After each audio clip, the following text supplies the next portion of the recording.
I'm Tyler Owen. I'm a TMPA Communications and Social Media Manager. We're here, Ground Zero, Eagle Pass, near Shelby Park. There's a feud going on between our governor and our president of the United States, and it's not something I don't think any American citizen wants to see. But the reality is that it's an ongoing situation, and our members are caught in the crossfire, no pun intended. And so we're here to see how it impacts them, down here to see what the good work that they're doing during this crisis. And obviously, mainstream media is not going to pick these kind of stories up. And so we want to come in here and highlight those and just see exactly what's going on here at the border. This is not just a Republican-Democrat issue. This is not just a statewide issue. This is a humanitarian crisis, and it's really, a situation of national security. And again, our members are here on the front lines trying to secure this border and trying to keep our country safe. As we were in McAllen, you see the dedication that our members give in, day out. And what I took home out of the whole situation was that those guys are committed, the men and women of law enforcement that are doing this job on the border. These men and women are stationed all across Texas, but specifically talking about DPS. They're stationed in Lubbock, they're stationed in Marshall, Texas, they're stationed in Dallas, and they're being sent here on the border to secure it by the governor's orders to secure our country.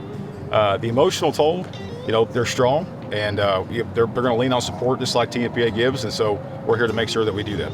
I think the fact that our governor putting his foot down and letting not just the nation but the world know that we're not going to stand down, and then seeing the numbers, at least the appearance, drop down to what they have, it tells me that it's working, and his attitude towards this whole crisis is working. And so you're starting to see the shift of these illegal immigrants shift from Texas to other states.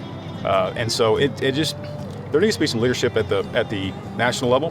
Hopefully the national leaders and the state leaders will come together and work through this process, because the reality is our members, boots on the ground that are working here, are caught in the crossfire of this crisis.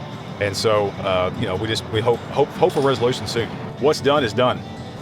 And at some point, law enforcement, whether federal, state, or local, are going to have to go in and check the ones that did enter during those time frames. But what we're seeing right now with the little crossings that are going on is that visibility and securing a border does work, period. And I think that we're seeing that boots on the ground. We've been here just a couple of hours today, and what I see today and what was reported several months ago is completely different than what was said a couple months ago. So obviously, public appearance or visibility and having that strong presence, just like we're seeing, is securing the border. It works. You guys can follow us on Instagram, Facebook, on YouTube. We have a YouTube channel, TMPA. Man, give us a shout out, give us some feedback. We definitely would love the followers. So we appreciate it.